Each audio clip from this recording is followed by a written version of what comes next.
Now let's welcome contestant number 18. Good afternoon, ladies and gentlemen. Today, I would like to begin with a story. There was once a physical therapist who traveled all the way from America to Africa to do a census about mountain gorillas.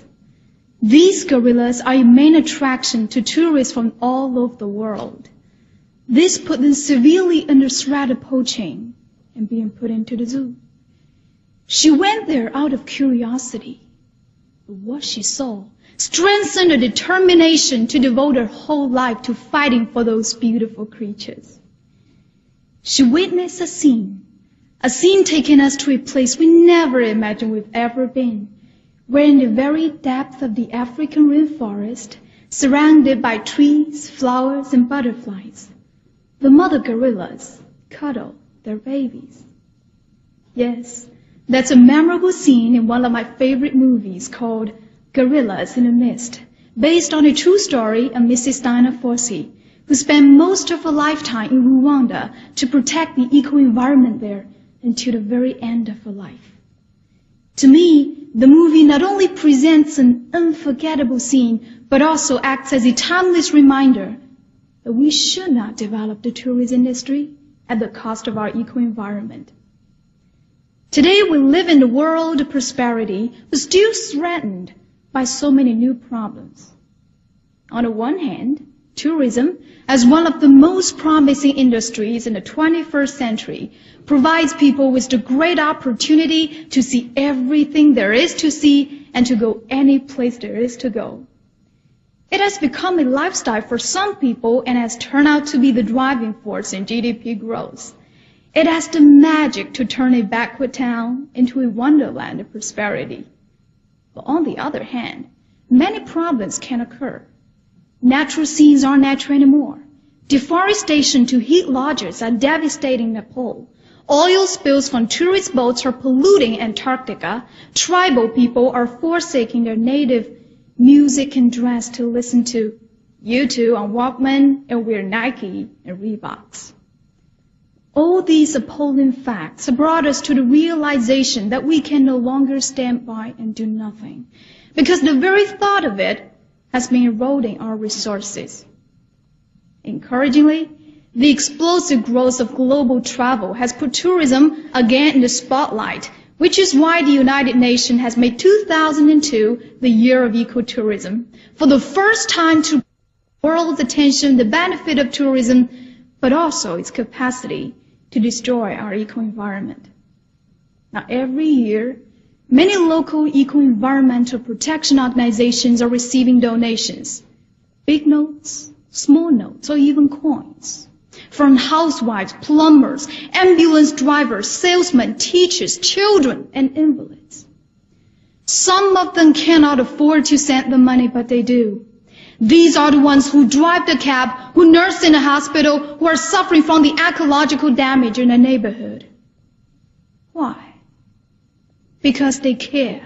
Because they still want their mother nature back. Because they know it still belongs to them. This kind of feeling that I have, ladies and gentlemen, is when it feels like it, smells like it, looks like it. It's all coming from a scene to be remembered. A scene to recall and to cherish. The other night, as I saw the moon linger over the land before it was ascending to the invisible, my mind was filled with songs. I found myself humming softly, not to the music, but to something else, someplace else. A place remembered, a place untouched, a field of grass where no one seemed to have been except a deer. And all those unforgettable scenes strengthen the feeling that it's time for us to do something for our own and our coming generation. Once again, I've come to think of Mrs. Dinah Fossey, because it is with her spirit, passion, courage and strong sense of our eco-environment that we are taking our next step into the world. And no matter who we are, what we do, and where we go, in our minds, there's always a scene to remember, a scene worth our effort to protect it and fight for it. Thank you very much. Thanks, contestant number 18. The topic for your impromptu speech is, which is more important for you? Knowledge from books or personal experience? Thank you. I remember on my very first day at my beloved university, one of my professors said to me, "From now on, you'll be on a journey between who you think you are and who you can be. The key is to allow yourself to continue the journey in the ocean of the books." And I do learn a lot from books. I know the geometry of Euclid, logic of Aristotle, fable of Aesop known to children around the world. Well, no offense to all those great authors of the books. But during my 3 years at my university, I do realize that personal experience through practice means more to me. As we are in this global information age where both economic growth and individual opportunity are based on ideas, a commitment to providing all human beings the golden opportunity to develop themselves is so vital, not only to the people here, but all around. As we are in this transformational age where communications and commerce are global, investment are mobile, technology is almost magical, and the ambition for a better life is now universal. And I think this is why we are here today. We want to earn our personal experience through practicing our oral English, sharing our opinions of tourism and ecology with all the judges and audience here. And I think we are so lucky to be alive at this moment of the history. Never before have our nation enjoyed so much prosperity and so much social progress with so little internal crisis. And never before have our young people have so much great opportunity to practice ourselves, and therefore have a profound obligation to build a more perfect nation of our ancestors' dream. And I think our government will provide us young people with the tools and conditions to build a future of our dreams. Even if we know some rules, some regulations or experience from our books, we still simply cannot graft it onto today's busier, more impersonal and complicated world. Instead, our challenge is to arrive at a consensus of values and common vision of what we can do today, individually and collectively, to build a strong family, strong community, and above all, make the world a better place for us to live. Thank you very much. Contestant number 18. In your speech, you talked about ecotourism. Could you explain to us the difference between ordinary tourists and an e-tourist or eco-tourist? Thank you for your question. And I think the key issue is the differences between our awareness.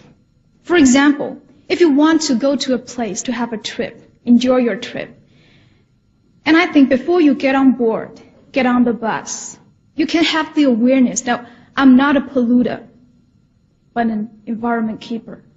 We're not go to all those scenic spots to destroy all those beautiful things, but to appreciate the Mother Nature, giving us so much things. Thank you very much. Contestant 18.